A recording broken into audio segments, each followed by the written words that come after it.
What's up guys, I'm Phoenix Master 1 and welcome to my Forma building guide for this month's Hall of Forms featuring Radiant Dawn units, Groom Rafiel, Pirate Tibarn, Halloween Dheginsea, and Bride Nailah. This month we have got 8 new skills added into the Hall of Forms pool up to the Legendary Ninian banner, including very powerful stuff like Godlike Reflexes, Velocity, the Bulwark skill, and also Attack Defense Clash 4, which many people would want. There's also Arcane Elutnir technically, but keep in mind that the arcane weapons can never show up in Hall of Forms unless the rearmed hero who has that weapon originally is also in the Hall of Forms pool, which is basically never going to be happening. So just keep that in mind. The first unit and the star of this batch is definitely going to be Groom Rafiel with his Groom's Wing. And the big reason why he's going to be the star of this batch is because he is actually a pretty solid support unit and also a refresher at the same time. And because he's a beast unit, he can get access to Galeforce as well. Despite his pitiful attack, he could still be used as a Galeforce refresher in Aether Raids offense, and you've definitely seen me use him on my Galeforce teams. And his main use is going to be as a support unit with his weapon, giving minus and special cooldown to the support partner at start of the map. So this is pretty good because you can actually stack this up with Infantry Pulse and give 2 pulses to an ally. So you can pretty much use him with an AoE user who wants to pre-charge their special or a high cooldown special like Lethality for example, and he's often seen competitively being used like that. So that's mainly the reason why people use him, and he can definitely support and double down because his HP is not completely trash, so you can actually stack up double HP plus 5 and pretty much run other HP supporting skills, and you can also use his resistance to debuff opponents using sabotage skills. So Rafiel is actually a pretty decent support unit for what he does. Rafiel is mainly a support unit, so he can even work as a one-off copy and doesn't necessarily need a lot of merges. And he can actually get +1 merge if you still have his limited ephemera copy.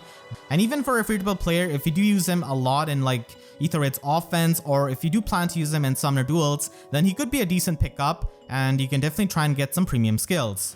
So Rafiel doesn't really care too much about his weapon or assist skill or special, and beast units cannot have access to Ruptured Sky, so Blue Flame, Galeforce, and Aether are pretty much their premium special options. For his slot, you can just run something offensive because Rafiel does not have very high attack stat and is going to be struggling to kill many times, so you can just run that. And Sudden Panic and even Pulse Tie are going to be the main support options that people are going to be running. Sudden Panic is a bit more premium because it's not really available in the Divine codes, like even Pulse Tie for example. And Sudden Panic can also help you, just debuff the opponents and double down on the support. You can also run Chill Defense Resistance 3 actually because he doesn't really need any kind of stat check to support with that skill. And finally, the main reason why people are going to be getting him is definitely for his slot C because we have some really good options with Infantry Null Follow-Up.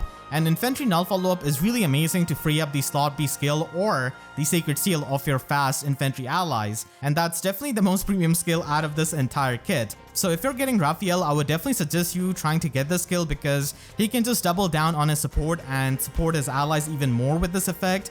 And Infantry Speed Tactic could also be an option, but honestly I like Infantry Null Follow-Up a bit more because usually Infantry Speed Tactic is a bit better on units that are not infantry because it is a tactic skill. If you run this on Rafiel, then you can only run one other infantry unit who can benefit from the Infantry Speed Tactic. If you run more than one infantry unit other than Rafiel, then the tactic skill is not going to be active. So that's why I do like Infantry Null Follow-Up a lot more, and just getting Galeforce I suppose if you ever change your mind and try to use him in Aether Raids offense. That way at least you can save 20,000 feathers. So these are going to be the main options for Rafiel, and now we're going to be trying to specialize a bit more with his builds. So if you're going to be using him in Summoner Duels mainly, then you can try and get Still Water as well as another option if you plan on running Sabotage skills on him. If not, then you can just get Attack Speed Ideal 4, and even Pulse Tie is definitely a lot helpful than Sudden Panic I feel like in Summoner Duels because you can actually pulse down some threats like Asker for example with his pre-charge special, or Yuri who will have less HP than him. So those can be useful. He's not exactly going to be pulsing down some hardy fighter armors that have higher HP, but definitely a lot of the offensive threats can be pulsed down with even Pulse Tie Rafiel. Most of the time people are going to be using him with HP stacking and infantry pulse, but infantry pulse is a lot easier to get from the rail pool, so you can just try and get a good skill for Summoner Duels, which could be an option many times if you're not trying to use infantry pulse, and that is counter control. Having more counter control is definitely going to be pretty nice in Summoner Duels S, and I'm definitely going to be trying to get this skill myself because I already use Rafiel so much that I've already given him the skills that he needs for Aether Raids offense, so I guess I'm just going to be going for counter control because there I also use him, and this is definitely really helpful for preventing hit and run, and many times can actually lead you to your victory because it can pretty much convert a lot of the hit and runs into trade-offs because your opponents are not going to be able to run far back if they decide to attack you and if they have Canto or a Trace skill, and in that case you can actually just kill their unit in exchange. So that is definitely really helpful and has helped me so much. It is a very incredible skill for Summoner Duels. And finally, if you want to use him in Aether Raids offense as a Galeforce unit, just like me, then you can try and get attack speed clash for. So this is definitely the slot A skill which I'm trying to be aiming for, because it does work really well with Wings of Mercy and it does count the spaces moved even when you teleport. And in a Galeforce team, he's mainly going to be running Wings of Mercy, but still you can try and get another alternate skill for the slot B like Sudden Panic or even Pulse Tie.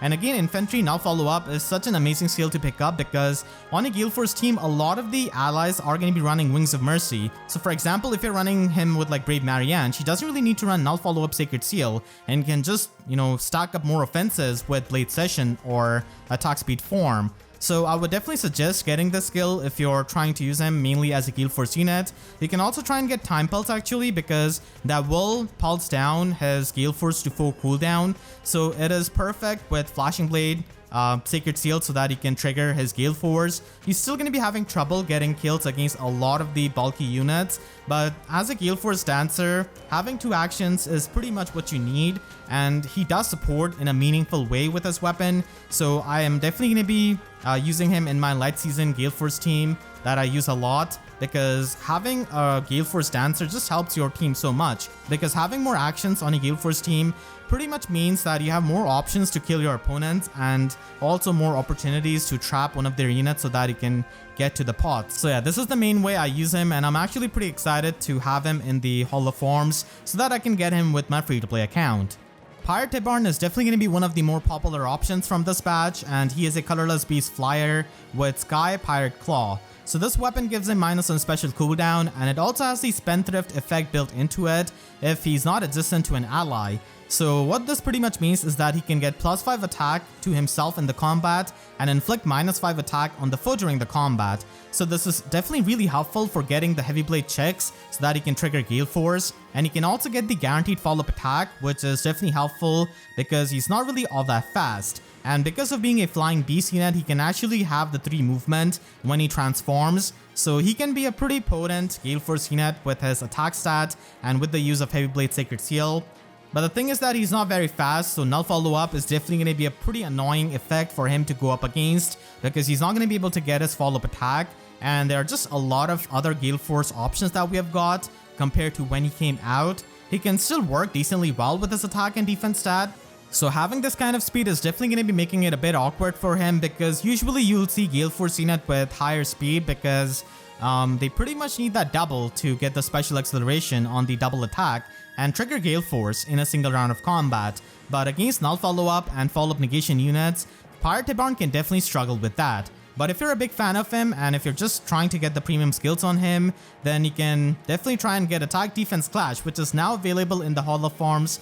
And this is perfect for a flying beast unit like him because he can get the debuff neutralization to his attack and defense, which are pretty much 2 of his main stats, and especially attack for meeting those heavy blade checks. So this is going to be the slot A skill I would recommend, and it does work in both phases. You can also get attack defense catch, but it's a lot less premium as you can get this from divine codes as well.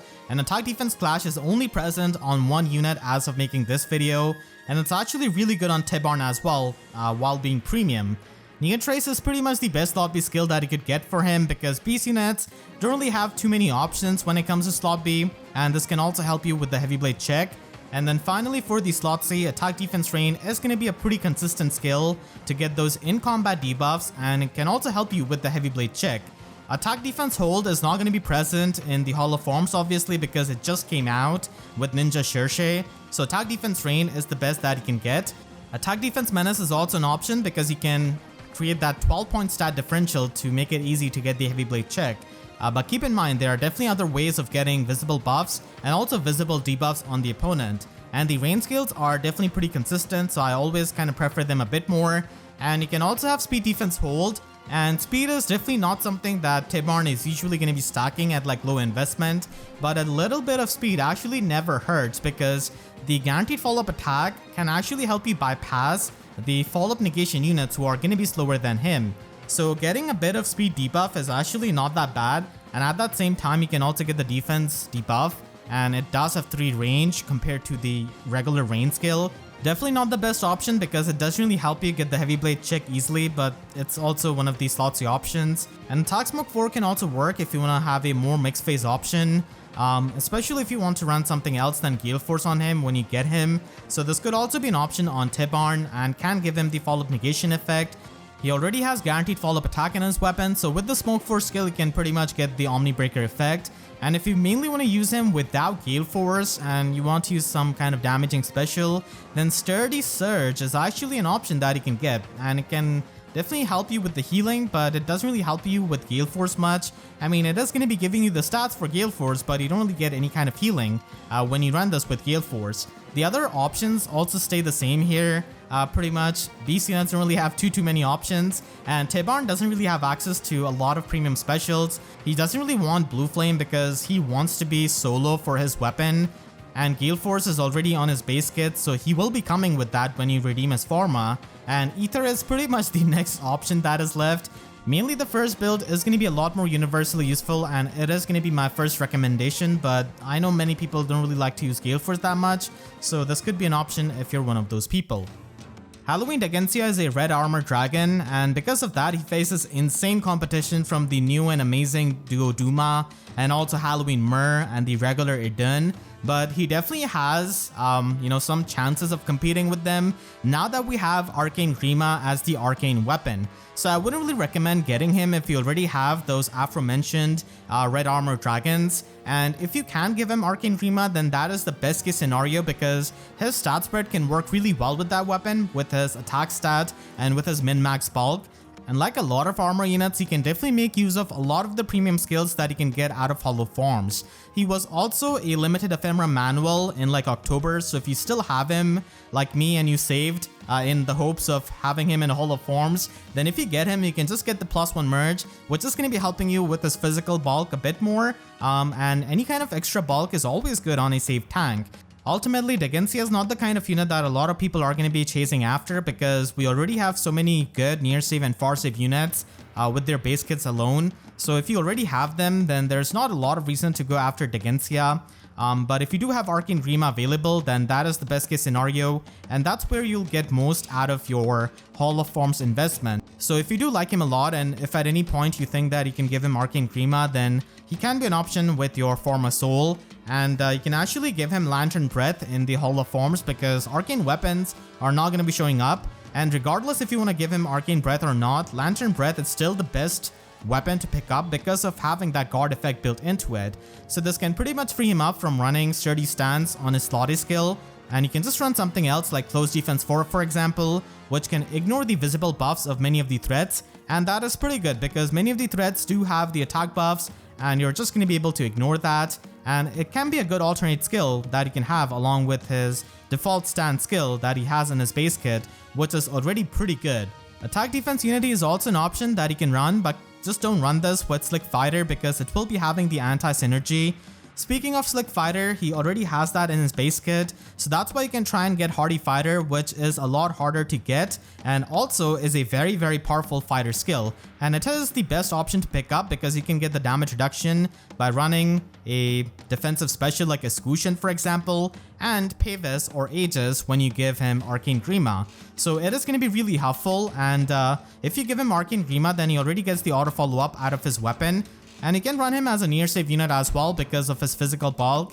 And for his special, Blue Flame could be an option that he can pick up, but you're rarely going to be using it over like other specials like Glimmer, Bonfire, Ignis, or even the defensive specials which you are going to be running if you're running Hardy Fighter.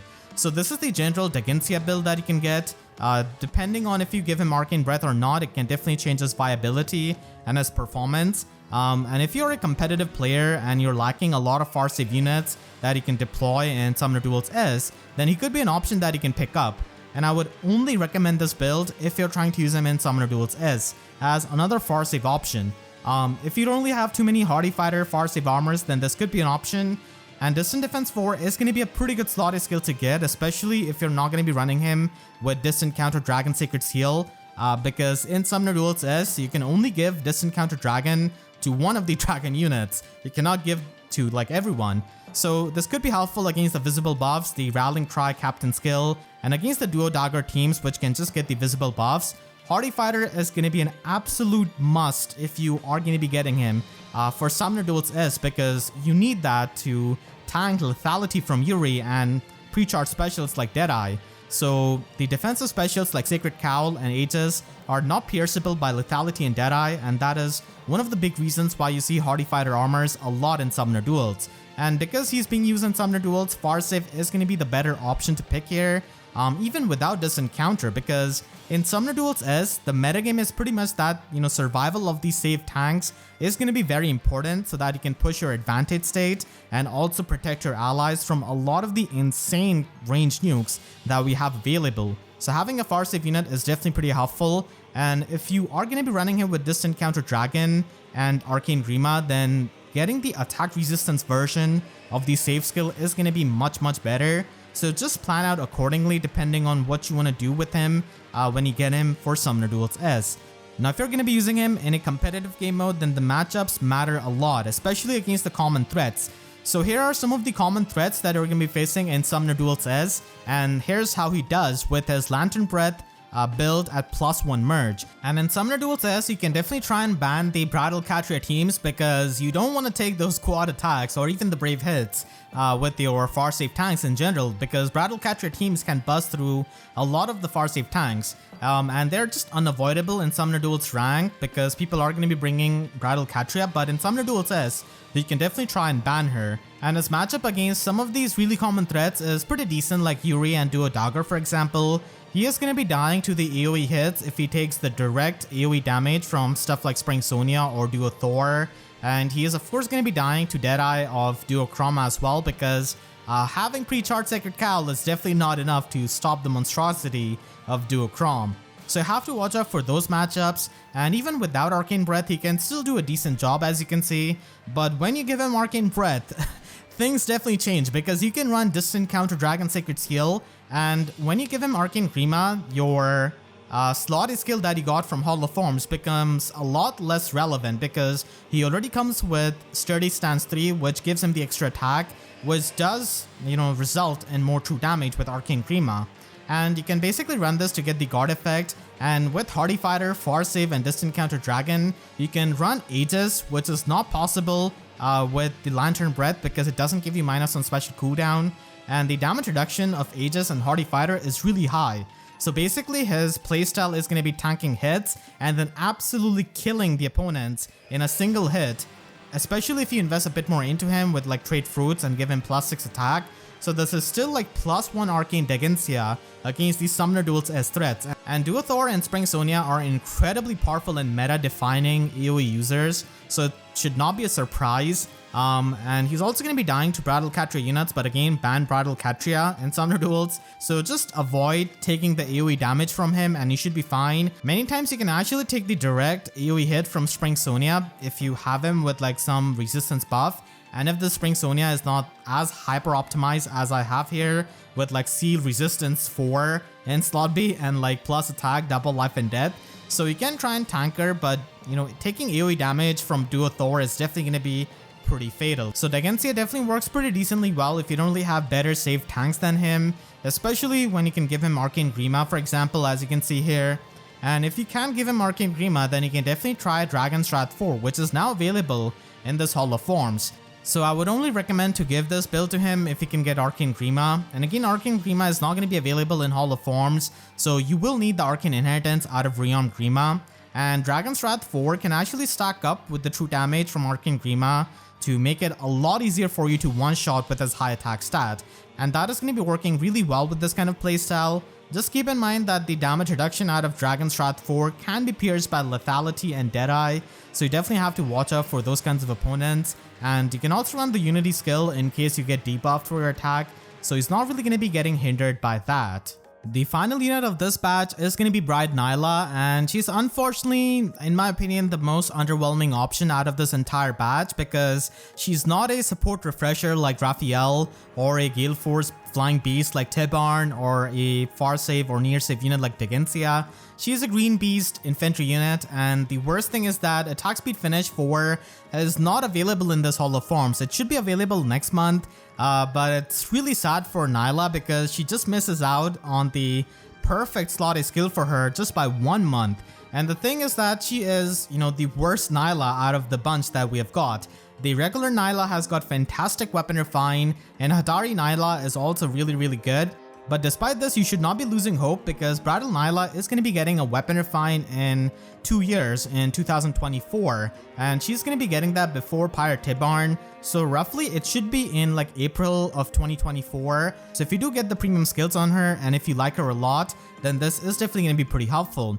As for her weapon, she's got Bride's Fang, which gives her minus on special cooldown, and it also provides the attack, speed, and defense debuff on the foe during the combat. She also has a mini special spiral effect built into this weapon, so after each combat she can get minus on special cooldown, which is definitely pretty unique, and it can actually stack up with the special spiral slot B skill, so you can pretty much run like 3 cooldown specials with this kind of weapon and mini special spiral and actually have a lot of fun.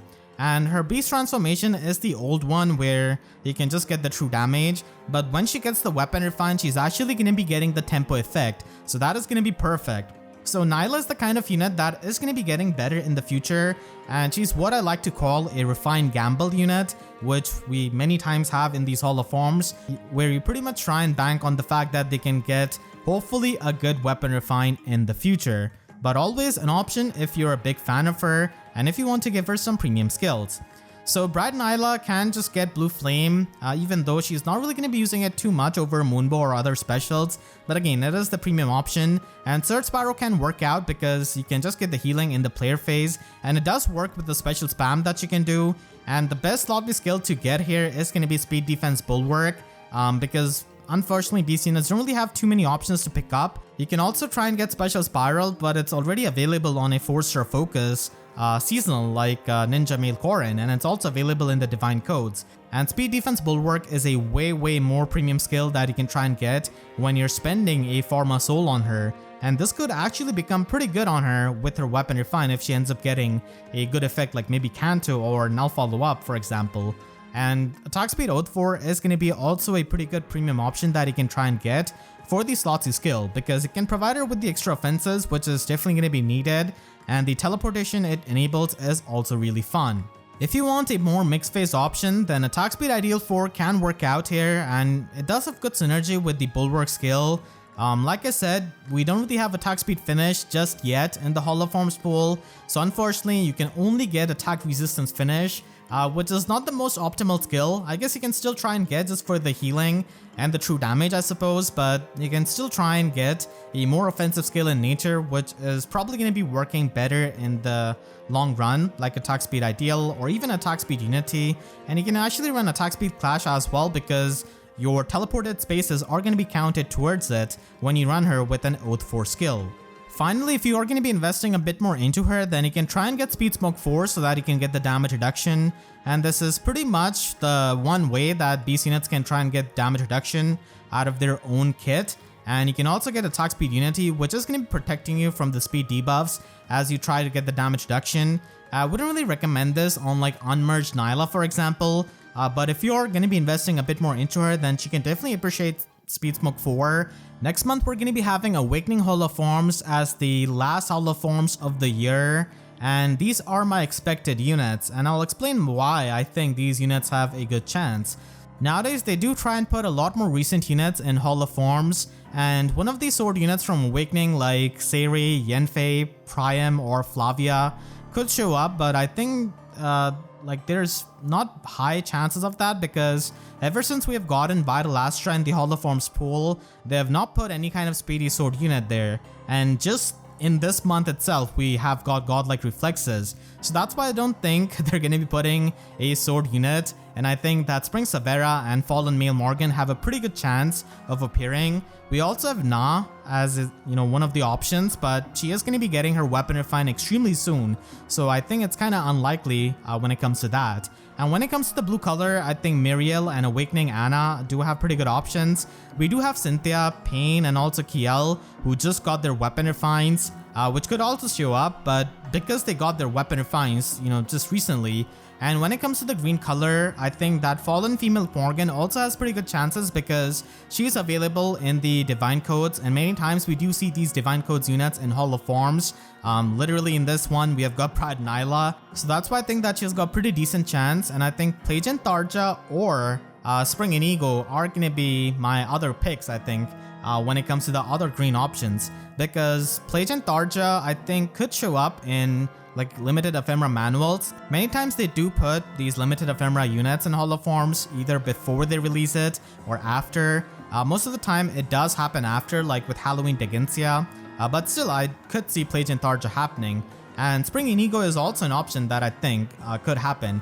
In the colorless pool, I think we have 3 main units which have pretty good chances. The first one is definitely going to be Halloween Male Grima, again because of being present in the Divine Codes, and it could be a pretty cute theme with having, Halloween Male Grima and also having his daughter in the same badge. And I think Gangrel could also happen, and he could be like the refined Gamble unit, so that could happen because he's going to be getting his weapon refined in 2024, in March of 2024, so just a month before Bride Nailah, I believe.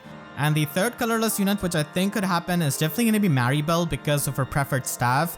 They have put units with preferred staff like young Laura Shell and Sarah before, so it could happen with Maribel as well, but she's a bit older than these 2 colorless units. So that is my educated guess for the next month's Hall of Forms. Definitely come back next month to see how right I was or if I was completely off the mark. And I hope you all enjoyed this Hall of Forms guide. Make sure to share this video with your friends if they're trying to build up any of these units from Hall of Forms, because I went over a lot of multiple options and explained them. And if you enjoyed this video, then please be sure to leave a like and a comment. Helps me tremendously, and if you really enjoyed, you could always support me directly by using super thanks or by becoming a YouTube member down below as well. And for more favorite videos, make sure to subscribe and hit the notification bell, because YouTube sub boxes are about as functional as the hopes of people that were expecting Lion King Mufasa in this Hall of Forms. So with that said, I'll see you guys next time. Thank you so much for watching and have a great day.